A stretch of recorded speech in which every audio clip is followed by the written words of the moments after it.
쿨토닝 자체도 제네시스 효과가 있는데 제네시스 레이저를 같이 써주는 경우는 또 모공 수축 그리고 피부 질 개선이죠. 콜라겐 증식, 엘라스틴 증식을 통해서 피부의 탄성 증가도 가져오기 때문에 화장을 잘 받는 레이저라고도 불리고 있습니다. 약간 따끔따끔한데요. 따가워.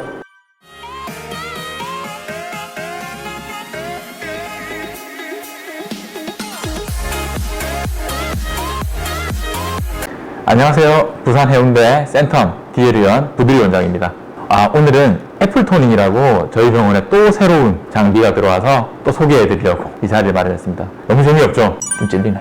예. 또 신선한 장비가 왔으니까 다시 전달을 드려야 되기 때문에 말씀을 드리려고 합니다. 여기 보이시는 A+ 레이저입니다. 매드믹스라는 회사에서 애플토닝이라는 이름으로 출시를 했습니다. 애플토닝 어떤 의미일까? 토닝 자체가 저희가 일반적으로 알고 있기로 Q-스위치, 엔드알그 레이저 등을 이용해서 약한 저준위 레이저를 가지고 기미 치료라든지 여러가지 피부 재생 치료 등에 사용하는 내용을 토닝으로 보통 표현하고 있습니다. 근데 이제 애플토닝은 어떠한 방식이냐? 이제 Q-스위치드 엔디아그 레이저 같은 경우는 KTP를 이용한 532 파장대 혹은 1064 파장대 레이저들을 일컫는 말인데, 지금 보이시는 이 친구는 1450 파장대 레이저입니다. 즉 우리가 알고 있는 여드름 같은 경우 피지샘이죠. 기름이죠. 그러다 보니까 그거에 대한 흡수도가 높다 보니까 직접적으로 그 열 에너지가 피지샘에 전달이 돼서 피지샘 파괴를 이루고 피지를 억제하고 피지를 줄여주는 그러한 방식으로 레이저가 진행이 됩니다. 앞서 말씀드린 것처럼 1450 레이저 같은 경우는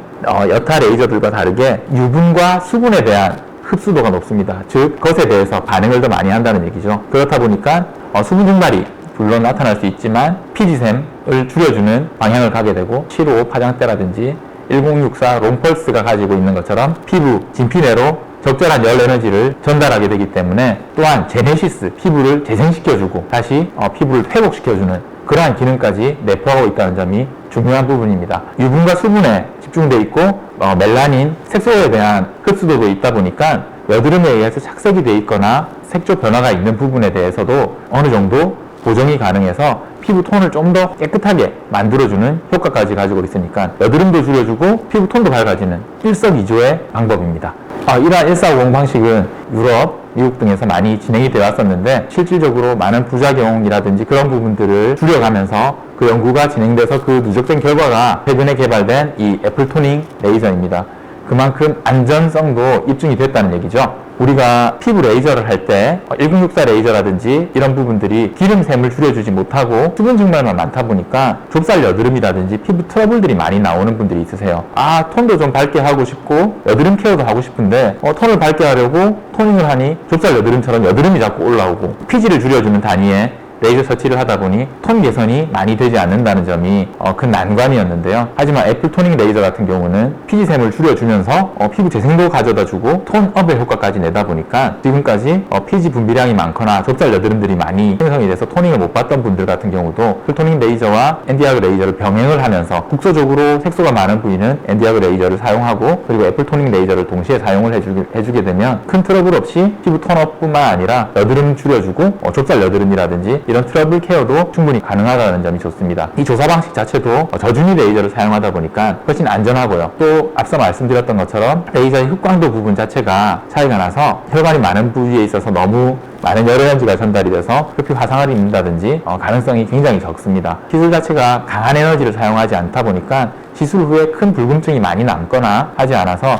일상으로의 복귀도 간편하고 이후에 화장을 하거나 하시는데도 전혀 무리가 없다는 점이 중요한 포인트입니다. 지금 이제 이 녀석이 우리 애플토닝 레이저인데, 여기에 방법이 두 가지가 있습니다. 앞서 말씀드렸던 것처럼 스팟, 점사를 하는 거죠. 집중되게 한 부위에 열 에너지를 전달하는 방법이 있고, 또 하나 토닝 형태, 전체적으로 넓은 단위로 에너지 조사를 해서 그 부분들에 있어서 피지샘 단위를 파괴해주는 방식이 있습니다. 타사의 레이저들도 많이 나와 있어요. 근데 이제 이 매드믹스라는 회사에서 강하게 주장하는 게 좀 더, 아무래도 뒤에 나온 것들이 좀 더 많은 연구를 했겠죠. 하다 보니까 빔 퀄리티 자체가 굉장히 좋습니다. 좋아서 그 침습 깊이라든지 침습의 정확도가 좀 더 뛰어나다는 점이 이 애플토닝이 가지고 있는 더 큰 강점이라고 볼 수 있고, 기존 타사의 레이저들에 비해서 출력 에너지 자체가 좀 더 높습니다.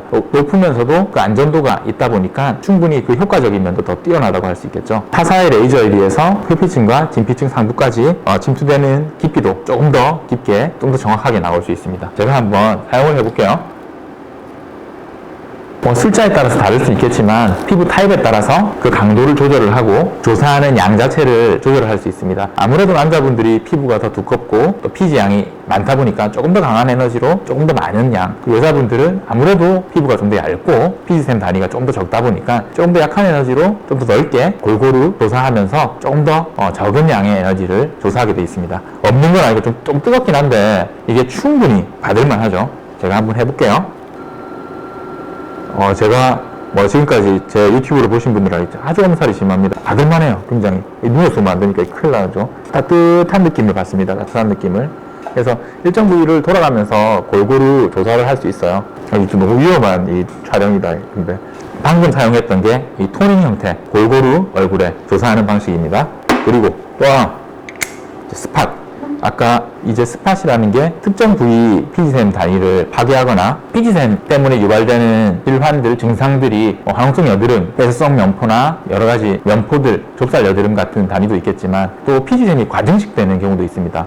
우리가 화산처럼 얼굴에 조금씩 하얀색으로 올라오는 그런 단위의 여드름도 아닌 것이 피지가 많이 증식돼서 나오는 그런 병변들이 있는데요. 그런 병변들을 치료하는 방법은 일반적으로 아그네스라고 해서 고바야시 절연침을 이용한 방식, 즉 절연된 침사를 이용해서 직접 그 부위에 피부를 뚫고 침을 자입을 시켜가지고 고주파 열에너지를 전달해서 피지를 파괴하는 방법이 있었습니다. 아무래도 효과적이죠. 효과적이고 좋은데 좀 강한 에너지를 피부를 뚫고 들어가다 보니까 피부에 손상을 가져올 수 있고 붉고 회복되는 기간 자체가 좀 더 길었습니다. 하지만 스팟, 그러니까 집중되는 에너지를 이용한 방식을 쓰는 애플토닝 같은 경우에는 이제 점사하듯이 피부를 뚫지 않고, 그러니까 뚫고 들어가긴 하죠. 근데 내부적으로 피부를 파괴하면서 들어가는 게 아니거든요. 피부의 일정 부위에다가 이렇게 사용을 하면 됩니다.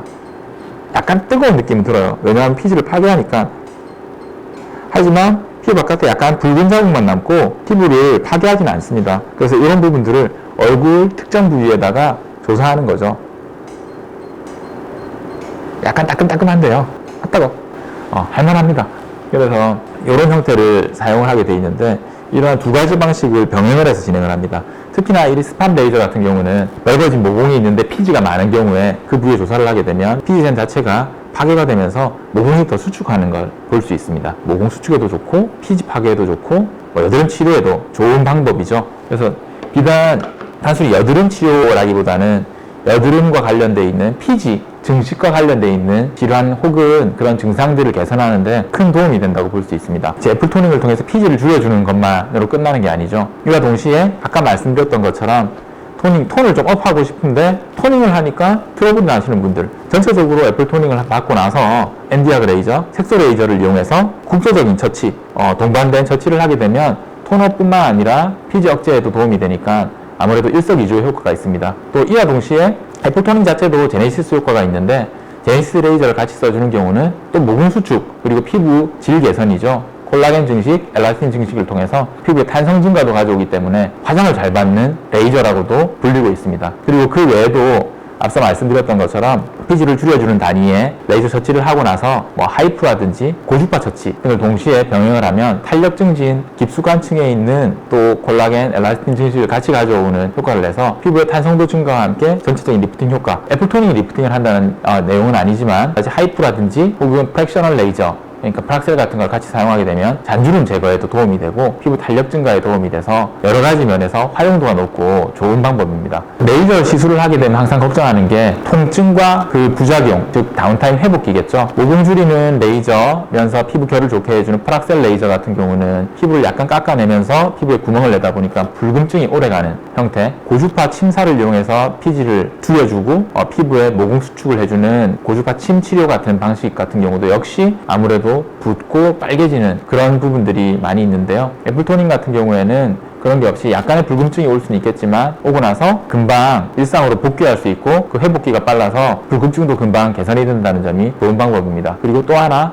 너무 중간중간 강하게 혈관이 많은 부위에 있어서 열이 발생을 해서 피부에 화상을 입는다든지 이런 부분에 대한 염려가 훨씬 적고요. 트러블 발생률이 적기 때문에 PIH라든지 염증 후 과색소 침착이 남는 그런 경우도 거의 없다고 보시면 좋습니다. 그래서 다시 말씀드리면 일상으로 붓기가 간편한 토닝 방식을 선호하시는 분들, 그리고 얼굴에 피지, 템이 많고 유수분 밸런스가 안 맞는 분들 같은 경우는 애플 토닝 레이저를 사용하면서 하이퍼럭스라든지 LDM이라든지 초음파 조치를 통해서 피부에 수분을 증가시키는 관리를 같이 병행을 하는 경우 참 큰 도움이 될 수 있겠고요. 프랙셔널 레이저라든지 다른 모공수하는 레이저를 하면서 동시에 애플 토닝 레이저를 쓰게 되면 좀 더 큰 시너지 효과를 낼 수 있습니다.